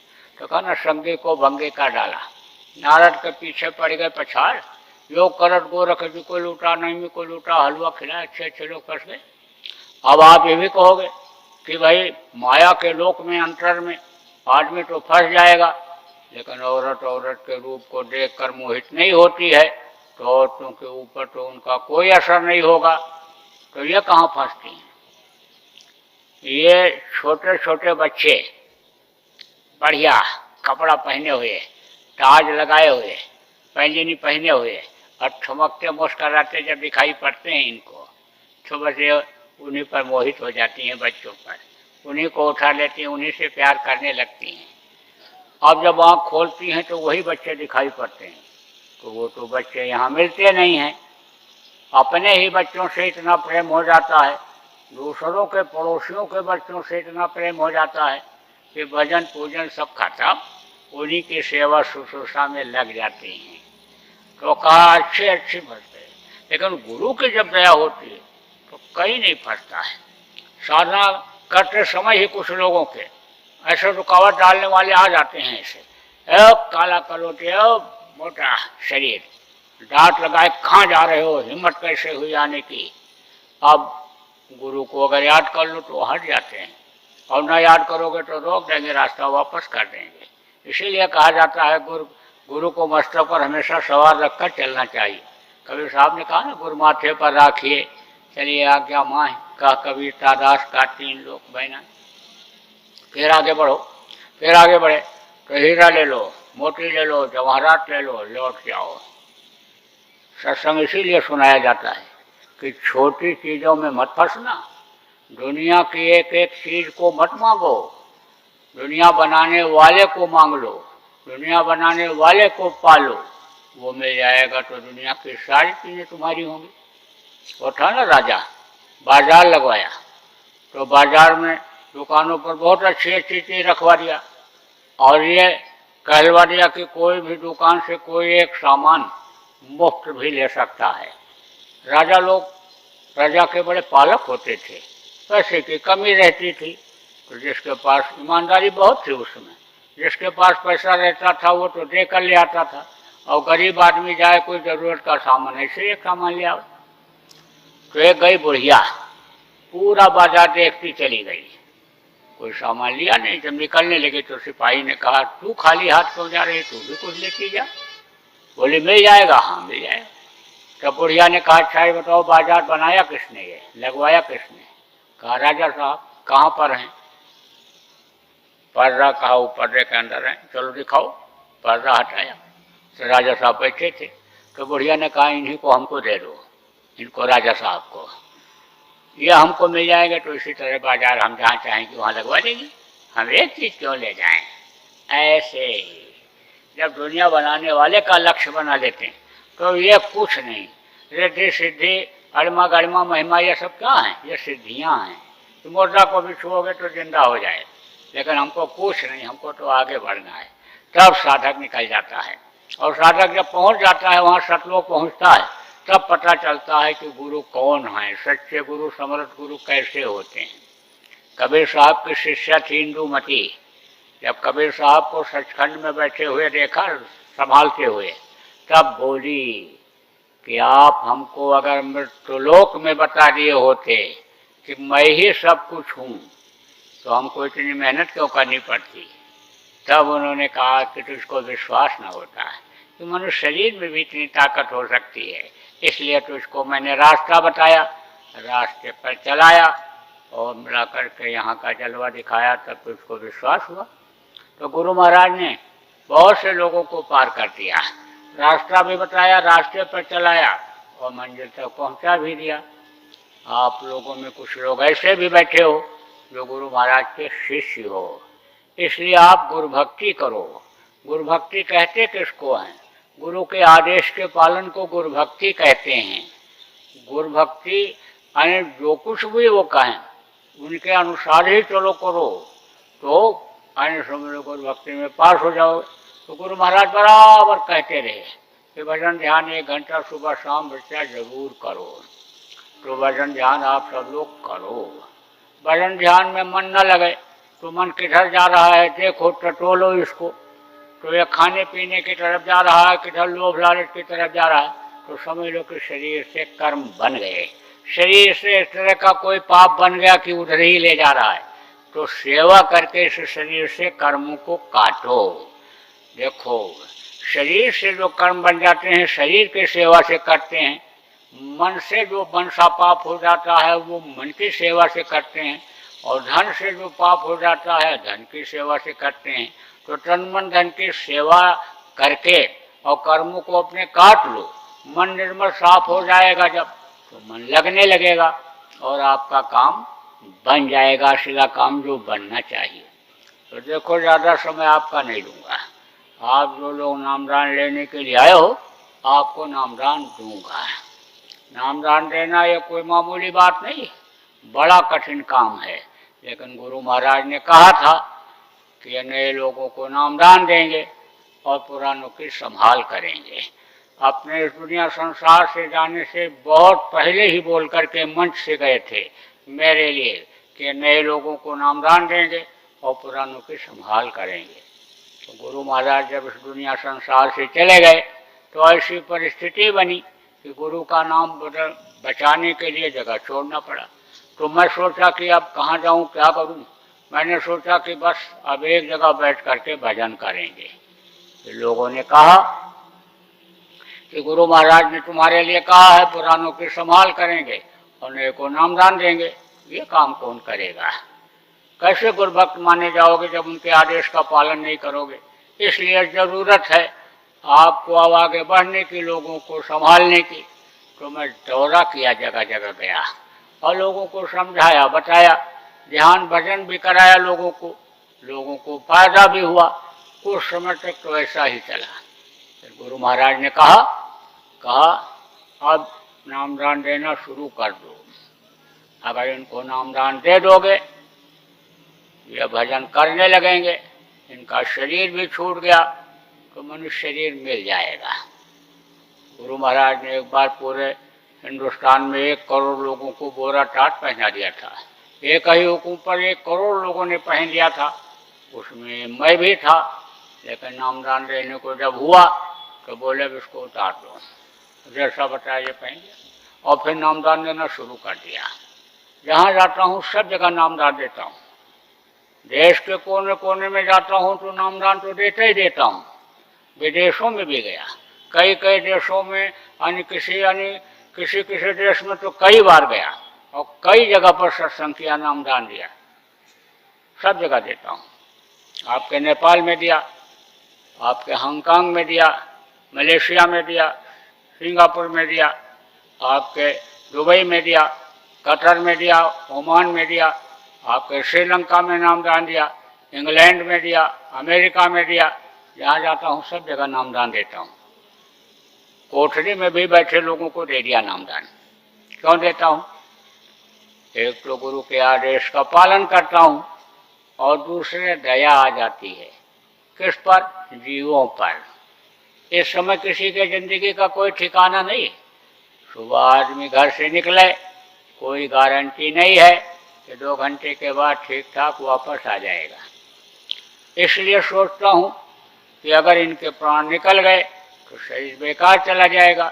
नामदान दे दूंगा, ये करने लगेंगे और करते करते इनके प्राण भी निकल गए तो मनुष्य शरीर तो पा जाएंगे, क्योंकि मनुष्य शरीर का पाना ही बड़ा मुश्किल है।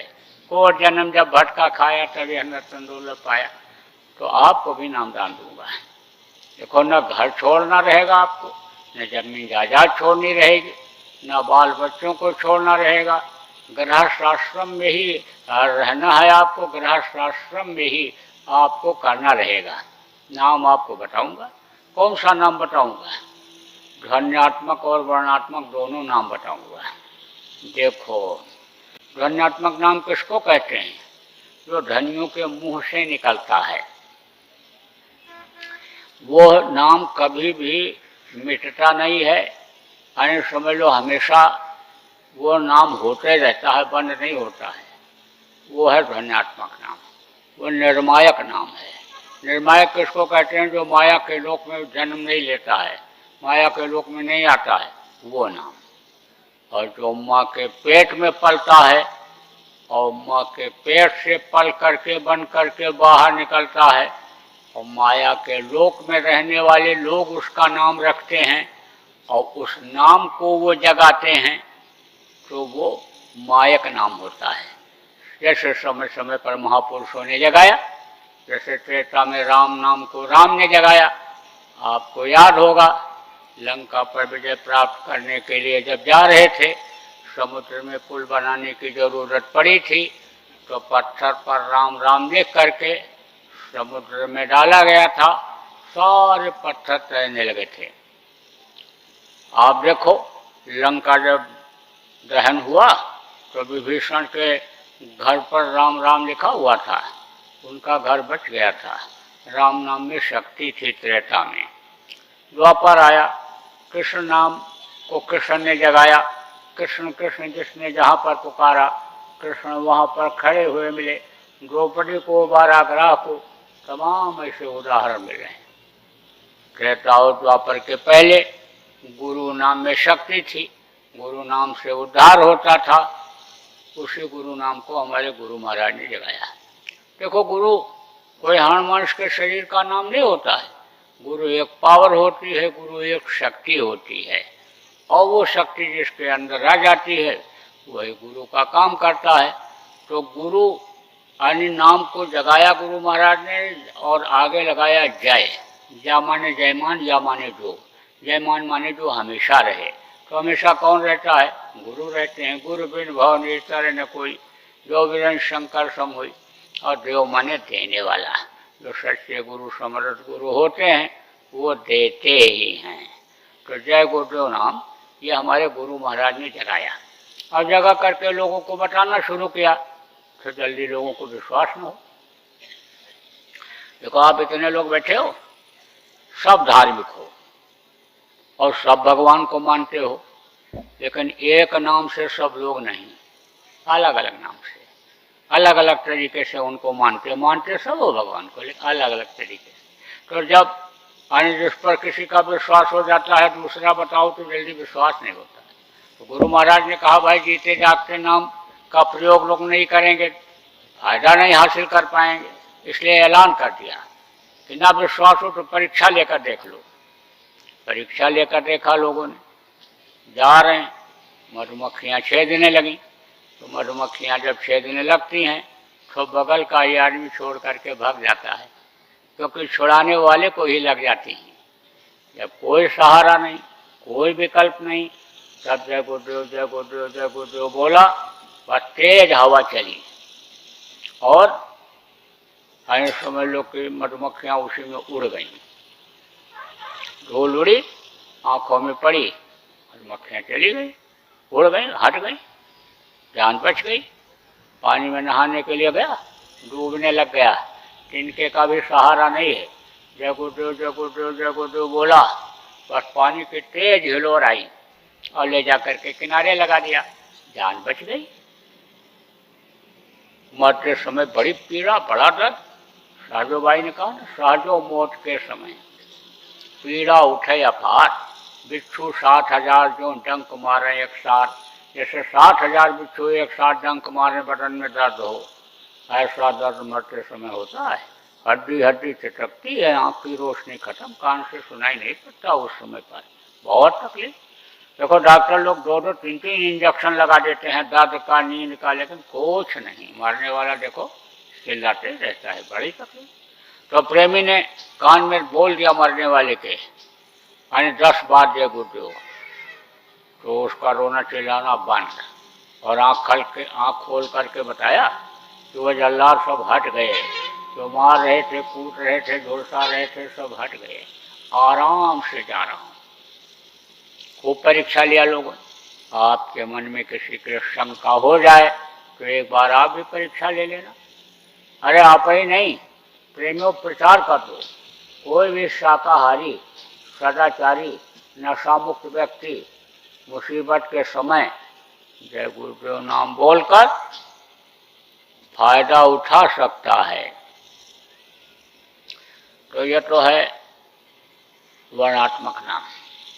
अभी अभी आपको बता दें कि आगे का समय बहुत खराब आ रहा है, मुसीबत का समय आ रहा है, हर तरह से मुसीबतें आएंगी। आप देखना उस समय पर जय गुरुदेव नाम की जरूरत पड़ेगी लोगों को। जय गुरुदेव नाम बोलेंगे तो राहत मिलेगी। तो ऐसे अगर आप प्रचार करोगे, बताओगे तो जाएंगे भूल, और रटा दोगे तो नहीं भूलेंगे, क्योंकि जब रटा दिए रट जाती है जो चीज़ वो नहीं भूलती है। रामलीला हो रही थी तो जो हनुमान जी बनते थे उनकी तबीयत हो गई खराब। तो लोगों ने कहा भाई अब हनुमान जी किसको बनाया जाए? तो किसी ने कहा वो हलवाई है मोटा तगड़ा, उसी को बना दिया जाए। मैनेजर ने कहा वो क्या बोल पाएगा, क्या बन पाएगा, पढ़ा लिखा तो कुछ है नहीं। लोगों ने कहा सिखा दिया जाएगा, रिहर्सल करा देंगे, कर ले जाएगा। बोले ठीक है, अच्छा जाओ बात कर लो।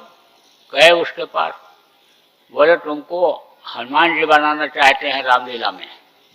अंदर अंदर बहुत खुश हो गया कि हमारा फोटो खींच जाएगा, कैलेंडर बन जाएगा, घर घर में लग जाएगा। सुबह उठ करके हमारा पैर पकड़ेंगे, छुएंगे लोग, फूल पत्ती चढ़ाएंगे, हमारे ही दुकान का लड्डू हमको ले जाकर खिलाएंगे। बहुत खुश। लेकिन कहा भाई, झूठ बोलना और धोखा देना ये बहुत बड़ा पाप है, तो हम झूठ नहीं बोलेंगे, धोखा नहीं देंगे, इनको हम साफ साफ बात बताएंगे। तब बोला, देखो भाई, हम पढ़े लिखे नहीं हैं, हम बोल नहीं पाएंगे। लोगों ने कहा, नहीं, तुमको सिखाएंगे, चलो अभी रिहर्सल कराएंगे, सिखाएंगे, तुमको सीख जाओगे, तुम बोलने जाओगे। तो ले गए, दिन भर पढ़ाए, दिन भर सिखाए, करके भी दिखाए, करवा करके भी देखे। बोले पास हो गया, कल ले जाएगा। लेकिन रात को जब स्टेज पर पहुंचा और रावण को बैठे हुए देखा, लाल आंखें जब रावण की देखी तो पैर कांप गए उसके, सब भूल गया। और जब रावण ने डांटा, ए बंदर, कौन है तू, क्या है तेरा नाम? तब कहता है, सरकार की दुहाई, हम रामदास हलवाई। वही अपना नाम जो याद था वही याद रहा, बाकी सब भूल गया। तो जो चीज रट जाती है वो नहीं भूलती है, तो रटाना पड़ेगा लोगों को जय गुरुदेव नाम। कैसे रटाओगे? अखंड नाम धुनी करो, 12 घंटे की, 24 घंटे की, 8 घंटे, 6 घंटे, 4 घंटे की। और नहीं तो आप जितने भी लोग यहाँ पर आए हो, 2-2 घंटे की नाम धुनी तो सब लोग अपने अपने घरों में कर ही सकते हो। रोज नहीं तो महीने में 2 ही 4-6 बार सही। पड़ोसियों को बुला लो, घर वालों को इकट्ठा कर लो, रिश्तेदारों को, मिलने जुलने वालों को बुला लो और जय गुरुदेव नाम की ध्वनि बोलो और बुलवाओ। अगर 2 ही, एक बार कोई आ गया, 2 ही 3 बार आ गया और आधा घंटा भी बैठ लिया वहां बोला, तो रट जाएगा, याद हो जाएगा। देखो, कुछ बच्चे ऐसे होते हैं कि जिनको जो मना करो वही करते हैं, पकड़ के लाते हैं बाहर बच्चों के बीच में से खेलते हुए, और निगरानी रखते रखते, देखते देखते जैसे मौका मिलता है फिर निकल जाते हैं। जल्दी बात ही नहीं मानते, बड़े जिद्दी होते हैं। अब उनको बताओगे कि याद करो तो याद नहीं करेंगे जय गुरुदेव नाम। और तरीका बता देता हूँ बच्चियों, बोलेंगे ही बोलेंगे, रटेंगे ही रटेंगे। कैसे? रात को जब रोटी बना लो तो उस समय घर में जो लोग मौजूद हैं सबको इकट्ठा करो, आधा घंटा, 15 मिनट नहीं तो 10 मिनट तो जय गुरुदेव नाम की ध्वनि बुलवाओ ही, और उसके बाद रोटी खिलाना शुरू करो।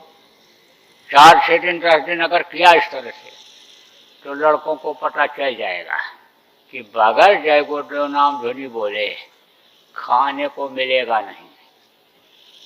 तो जैसे कुकर सीटी देगा तैसे दादाजी चलो, काका जी चलो, भाई जी चलो, चलो चलो चलो ध्वनि बोला जाए, मालूम हो जाएगा कि अब दाल तैयार हो गई, सब्जी अब बस, अब रोटी सीखेंगे, मिल जाएगा, ध्वनि बोलेंगे तब तक। तो पहले ही बुला बुला करके ध्वनि बुलवाने लगेंगे तो रट जाएगा। कहा गया ना, कोट कोट मन जतन कराई अवंत नाम मुखावट नहीं। मुसीबत जब आती है तो मुँह से जल्दी नहीं निकलता है, लेकिन रट जाता है तो मुँह से निकलते ही निकलता है, और मुँह से निकलता है तो मालिक मददगार हो जाता है।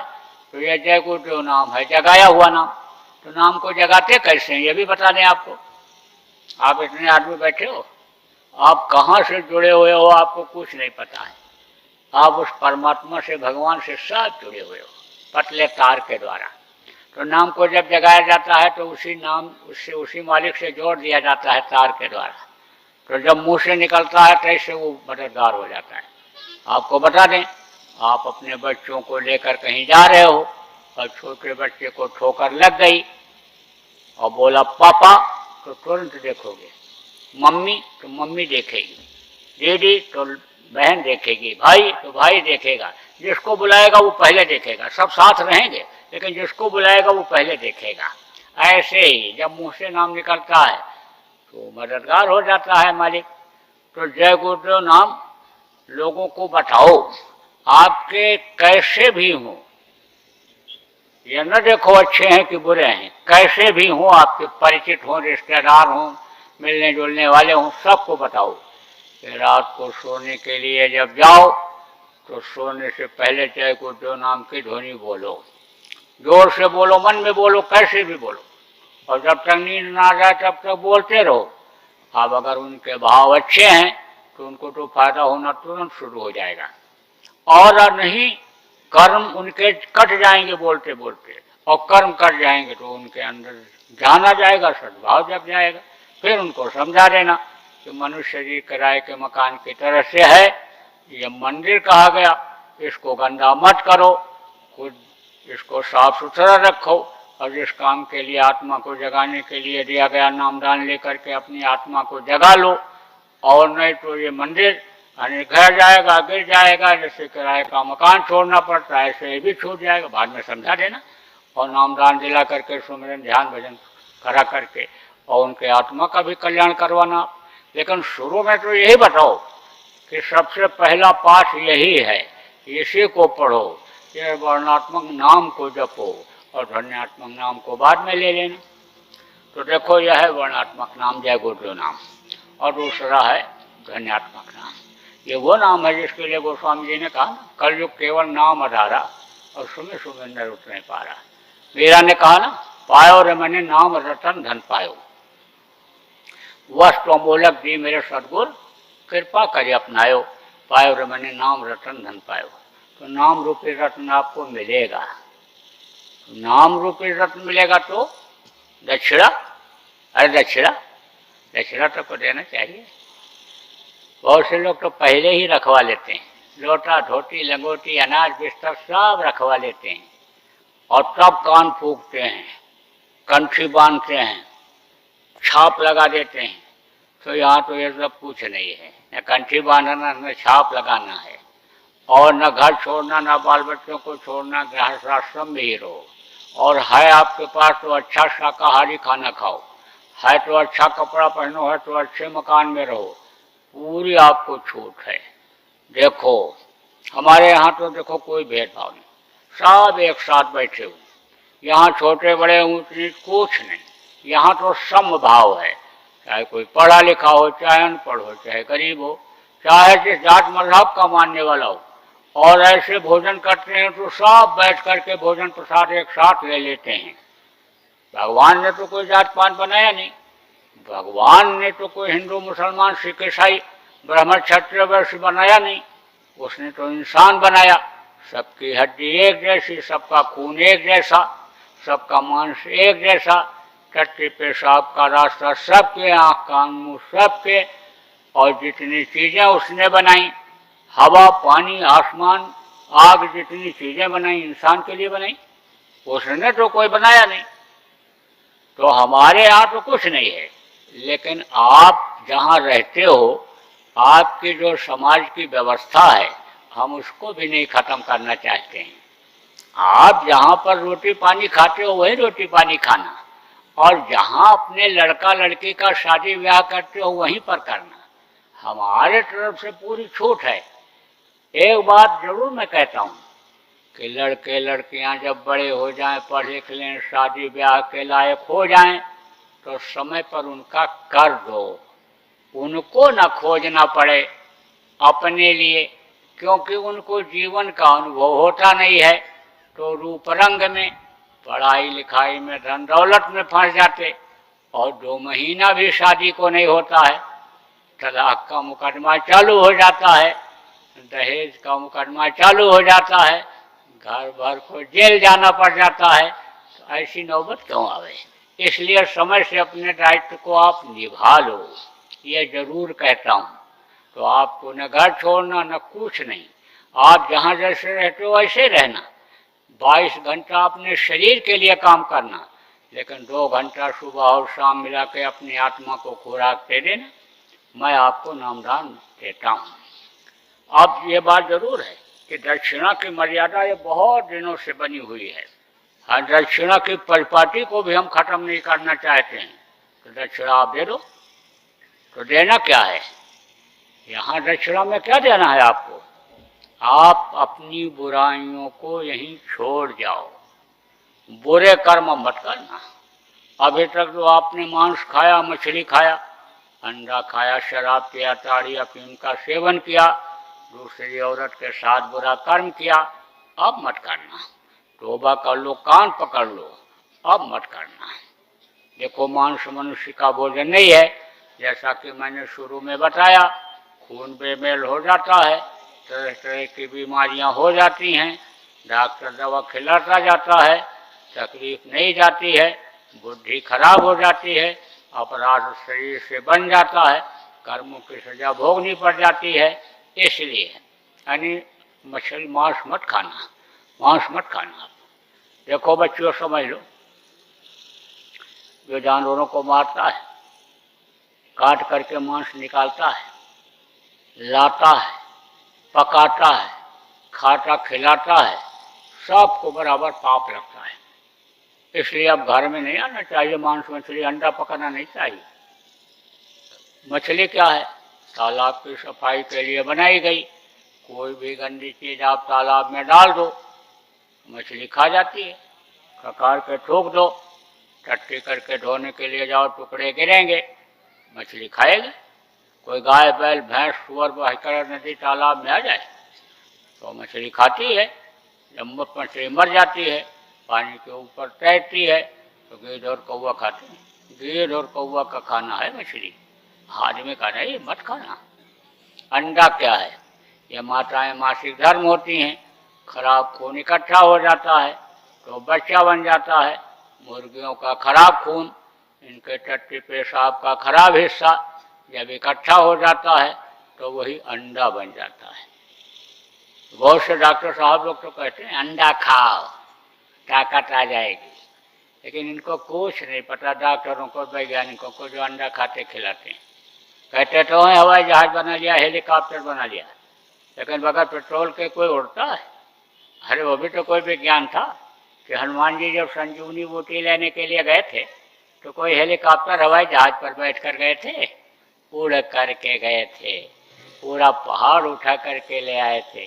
कोई ऐसा हवाई जहाज बना जो पहाड़ उठा के ले आवे? तो कितना भी डॉक्टर टर टर करता रहे, न तो अंडा खाना और न बच्चों को खिलाना। और देखो बच्चों को तो यही बता दो कि बाहर की चीज कोई खाओ ही नहीं, क्योंकि दीन धर्म लोगों ने पैसे के लिए दिया बेच। रातों रात करोड़पति बनने के लिए मिलावटी चीजों को बाजार में उतार दिया, और ये बच्चे नाजानकारी में जब खाते रहते हैं तो वो चीज़ें किडनी ही इनकी खा जाती हैं, लीवर ही चाट जाती हैं। छोटे छोटे बच्चों को बवासीर, भकंडर, हार्निया, हाइड्रोसील की बीमारी होने लगती है। इसलिए खुद भी बचो और बच्चों को भी बचाओ। देखो शराब में है 1000 बुराई। जो शराब पीता है, मांस खाता, व्यभिचार करता, खून कतल करता, बाल बच्चों को मारता, जमीन जायदाद को बेचता, क्या क्या बुरा कर्म नहीं करता है। मुसलमानों की किताबों में लिखा है कि एक कतरा भी शराब का अगर जिस्म पर पड़ जाए तो काट करके फेंक देना चाहिए। हिंदुओं के यहाँ लिखा है पियो, लिखा है गंगा जल कृत बारुण जाना, और तद अपने संत करें ते पाना। गंगा जल जैसे जल में चाहे शराब बनाया गया हो तो नहीं पीना चाहिए, शराब मत पीना, और दूसरी औरत के साथ बुरा कर्म मत करना। आपको नामदान दूंगा। अब आप समझो कि जिसका नाम होता है उसका रूप होता है, उसका स्थान होता है और उसकी आवाज़ होती है। जैसे आपका नाम है और आपका रूप माने ये चेहरा है, और आप कहीं रहते हो आपका स्थान है, और आपके मुंह से आवाज़ निकलती है आपकी आवाज़ है। ऐसे ही इस वक्त के 5 धनी हैं, उनका नाम है, उनका रूप है, उनका स्थान है, उनकी आवाज़ है। तो वो मैं अभी आपको रटाऊंगा, याद कराऊंगा, क्योंकि इनकी जानकारी करना जरूरी है, इनका सुमिरन करना जरूरी है। इन्हीं के लोकों में से होकर के ये जीवात्मा जाती है। अब ये कैसे उतारी गई, कैसे जाती है, ये तो सब पूरी बात आज नहीं बताया जा सकता। उज्जैन में आश्रम पर हमारे जब सत्संग कई दिनों का चलेगा, आओगे तो बहुत सारी जानकारी हो जाएगी उसमें आपको। लेकिन ये उनके लोकों में से ऊपर जाती है, इसलिए इनका सुमिरन कराना जरूरी होता है।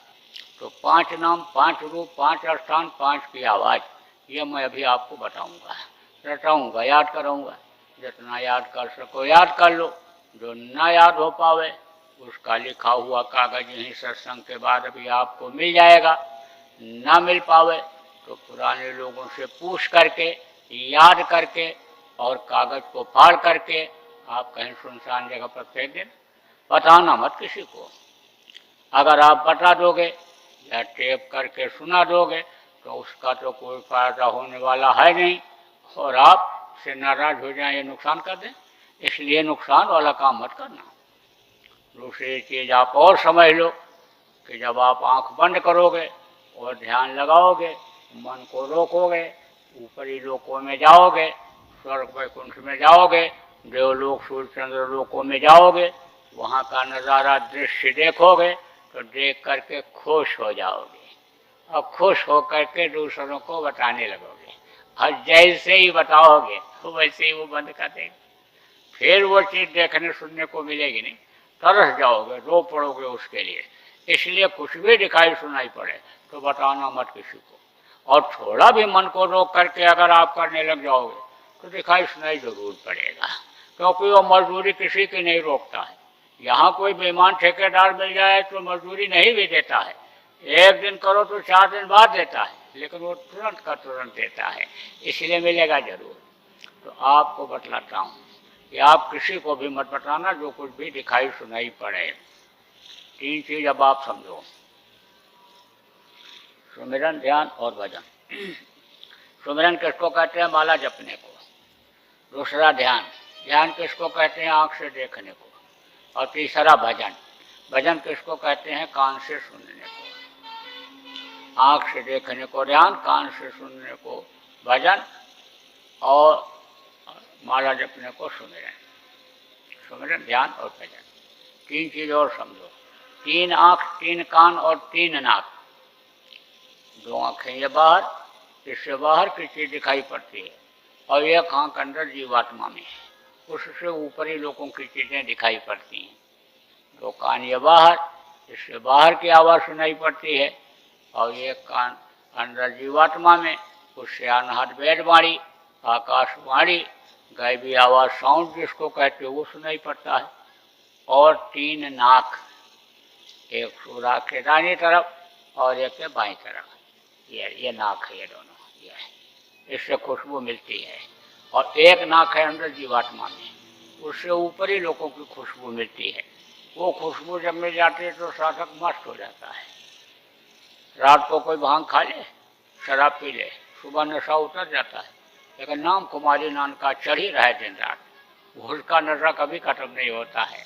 जब वो खुशबू मिल जाती है और रस मिल जाता है, आनंद मिल जाता है, उसका खत्म नहीं होता जल्दी। तो 3 आंख, 3 कान, 3 नाक, सुमिरन, ध्यान, भजन, 3 चीज ये, और 5 नाम, 5 रूप, 5 स्थान, 5 की आवाज। ये मैंने आपको बतलाया। अब दूंगा नामदान। बैठो, ऐसे बैठ जाओ, पालती करो, सब लोग ले लो नामदान, सबके लिए है। पहले तो औरतों को नामदान देते ही नहीं थे, कोई अधिकार ही नहीं था इनको कुछ पूजा पाठ करने का। तब ये कैसे पार होती थी? पति की सेवा करके। और अब पति अपने ही पार होने का नहीं कर पा रहा है तो इनको क्या पार करेगा? इसलिए सबको अधिकार दे दिया गया, कोई भी कर सकता है। 7-8 साल का बच्चा भी होशियार हो जा रहा है आजकल, वो भी कर सकता है। तो आप सब लोग, जितने लोग बैठे हो, सब नामदान ले लो, करोगे तो सबको फायदा दिखेगा। देखो, जो जो नाम मैं बोलूँगा आप लोग बोलना, और जब मैं बोलना बंद कर दूंगा तो आप भी बोलना बंद कर देना। बैठ जाओ। और पालसी, जो कुदरत का बरखिलाफ कहा जाता है तो कुदरत दे देगी सजा। ऐसे ही अभी तक के लोगों के इतने कर्म खराब हो चुके हैं कि ये देवता लोग नाराज हैं, यानी एक साथ 2-2 देवता सजा देने के लिए तैयार हैं। कैसे?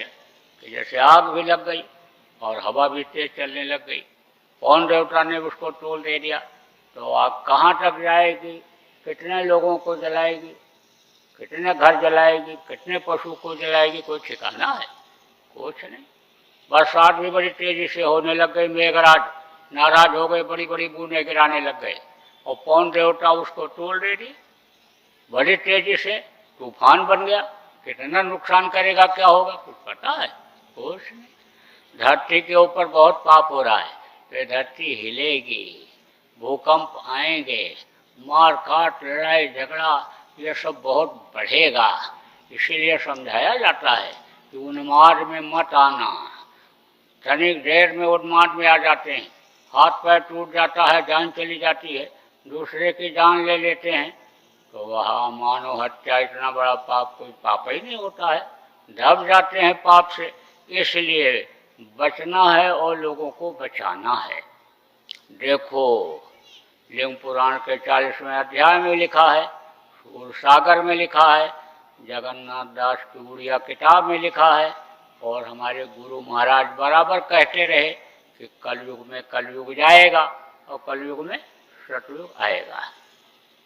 लेकिन एक कुर्सी पर दो राजा नहीं बैठ सकते, एक गद्दी पर दो राजा नहीं बैठ सकते हैं, एक हटेगा तब दूसरा बैठेगा। तो देखो, जब जब परिवर्तन हुआ, युग बदला तो बहुत मरे, त्रेता गया तब बहुत मरे, द्वापर गया तब बहुत मरे, और कलयुग जाएगा तब कम मरेंगे, बहुत मरेंगे। कलयुगी प्रेमियों को लेता जाएगा कलयुग, रगड़ाई करेगा तो प्रेत योनि में चले जाएंगे, और प्रेतों का मुंह बहुत पतला होता है, पेट बहुत बड़ा होता है, तो कभी पेट ही नहीं भरता।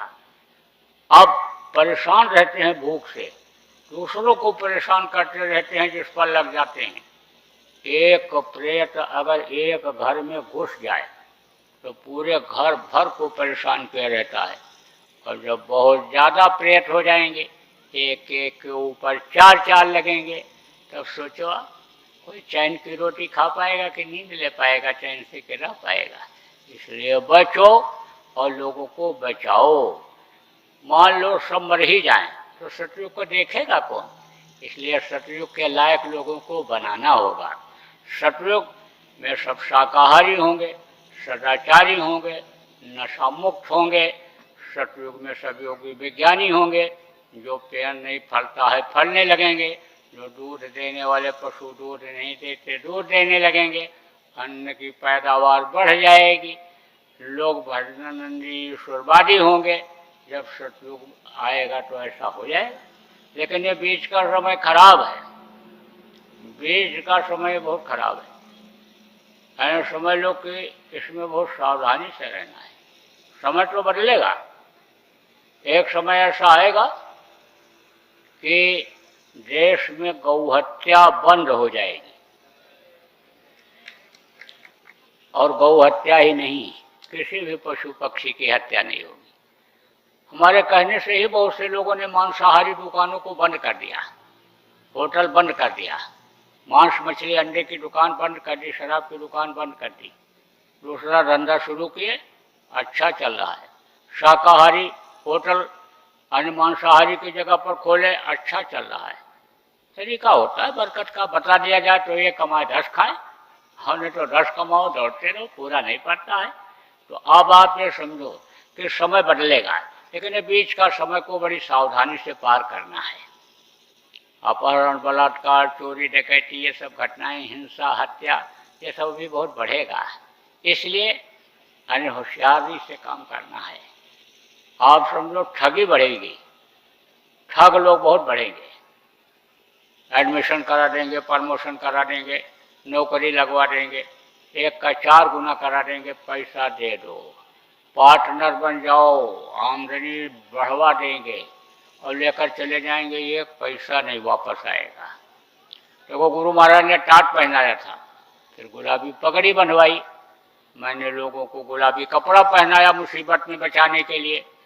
तो आपके यहाँ टाट पहन करके भी आ सकते हैं, गुलाबी कपड़ा पहन कर भी आ सकते हैं, और 3 घंटा बैठ करके साधना करके और बढ़िया बढ़िया बात बताने लगेंगे। आप तो समझोगे सतलोक से उतर के आ गए, और रुपया पैसा लेकर चले जाएंगे, बहन बहू बेटियों पर नज़र डाल के चले जाएंगे जो ठग होंगे। इसलिए थोड़ा होशियार रहना। आपको मन से इस बात को बताना, इसलिए बताना जरूरी पड़ रहा है कि ठगी की घटनाएं ये घटने लग गई, और आप ठग जाते हो तो फिर कहते हो, हम ही से कहते हो, इसलिए आप तो हम मंच से बोलने लग गए कि भाई बहुत होशियार रहने की ज़रूरत है। तो देखो, अब इस कार्यक्रम का होगा समापन, लेकिन बगैर भजन के कोई समापन नहीं। बैठ जाओ, 5 मिनट भजन भी कर लो, फिर समापन कर दिया जाएगा, छुट्टी कर दी जाएगी। बैठ जाओ भजन पर, डालो कपड़ा, ऊपर से कपड़ा डाल लो, और आँख बंद करो, मुंह बंद करो, और कान में उंगली लगाओ, आवाज़ को पकड़ने की कोशिश करो कि आवाज़ किधर से आ रही है। डालो कपड़ा, ऊपर से कपड़ा डाल लो, आँख बंद कर लो और कान बंद कर लो। बाहर से कान बंद करके अंदर में आवाज़ को पकड़ो, कान में लगाओ उंगली, कान में उंगली लगा लो, कान में उंगली लगा के बैठ जाओ। कपड़ा सुमिरन में भी डालेंगे, ध्यान में और भजन में भी, और मन को सुमिरन में भी रोकेंगे, ध्यान में भी और भजन में भी। बैठ जाओ। देखो अब एक होगी प्रार्थना, मैं बोलूँगा, आप दोहराइएगा, और उसके बाद ये कार्यक्रम संपन्न हो जाएगा। बोलो जय गुरुदेव।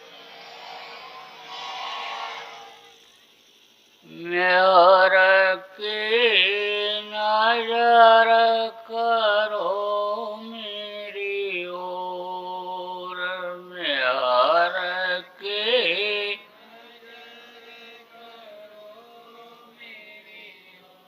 दया की नजर करो मेरी ओर, दया की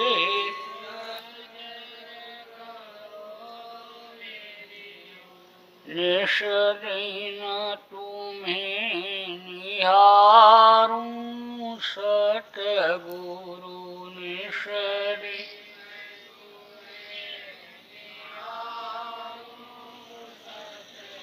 जैसे चंद्र चकोर, जय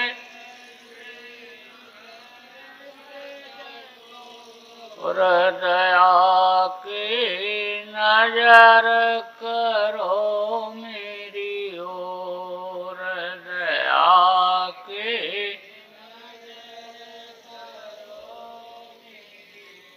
जानू न कौन भूलहु तन से, जानू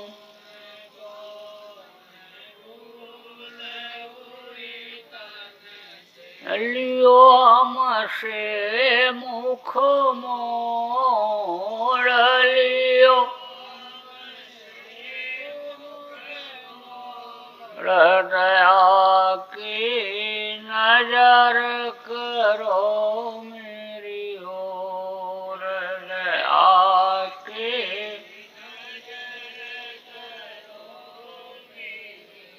बालक जानू चूक बिसरावो,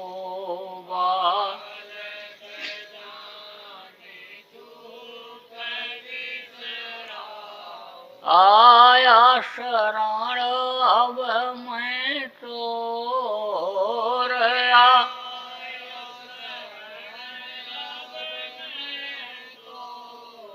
दया की नजर करो मेरी ओर, दया की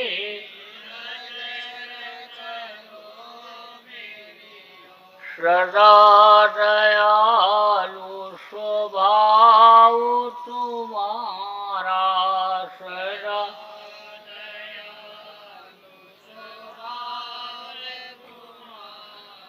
मेरी बेरी आकाश भयउ कठोर, मेरी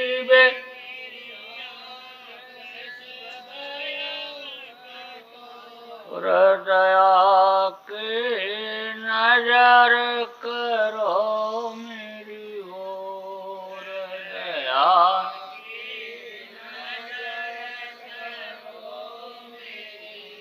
शरणागत की लाज न राखो,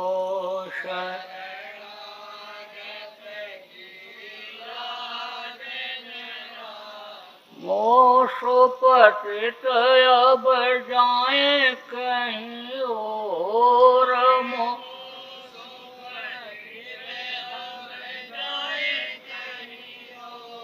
दया की नजर करो मेरी ओर, दया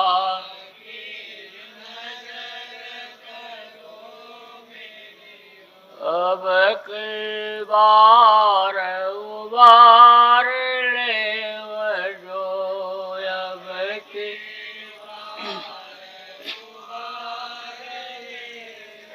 फिर नजर पग यही मगोर, फिर न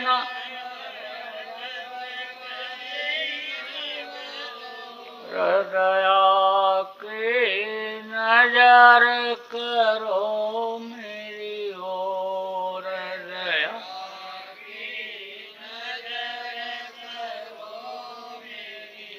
प्यार की नजर करो मेरी ओर, प्यार की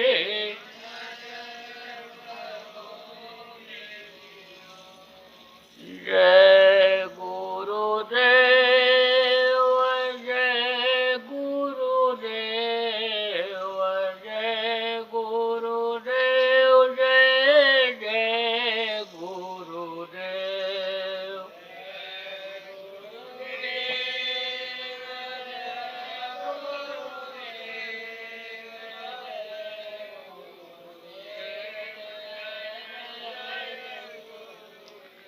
जय गुरुदेव, जय गुरुदेव, जय गुरुदेव, जय जय गुरुदेव।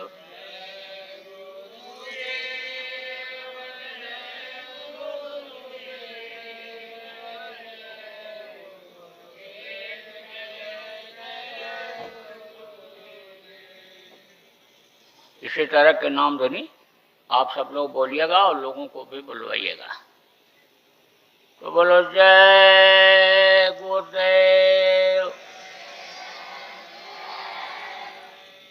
आप लोगों ने हमको समय दिया, हम आपके आभारी हैं। व्यवस्थापक के, प्रचारकों के, जिन्होंने अच्छे काम के लिए जगह दिया, उनके, जिन अधिकारी, कर्मचारी और प्रबुद्ध नागरिकों ने इस कार्यक्रम को संपन्न बनाने में मदद किया, हम सबके आभारी। देखो, देश प्रेम बनाए रखना, देश की संपत्ति आपकी अपनी संपत्ति है। हड़ताल, तोड़ फोड़, आंदोलन, धरना, घेराव, हिंसा, हत्या से दूर रहना, नियम कानून का पालन करना, अधिकारी कर्मचारियों, बूढ़े बुजुर्गों का सम्मान करना, बच्चों शाकाहारी सदाचारी रहना, मेहनत से पढ़ना, क्षेत्रवान रहना, और सब लोग जिनको नामदान मिल गया, आप सब लोग भजन ध्यान सुमिरन करते रहना। बोलो जय गुरुदेव। अभी जो होली आ रही, दुर्गा नरसम पर होगा होली का कार्यक्रम। कल जोधपुर में है 11 बजे से, और फिर उसके बाद उधर बाढ़ में, जैसलमेर, इधर प्रोग्राम लगे हुए हैं। बोलो जय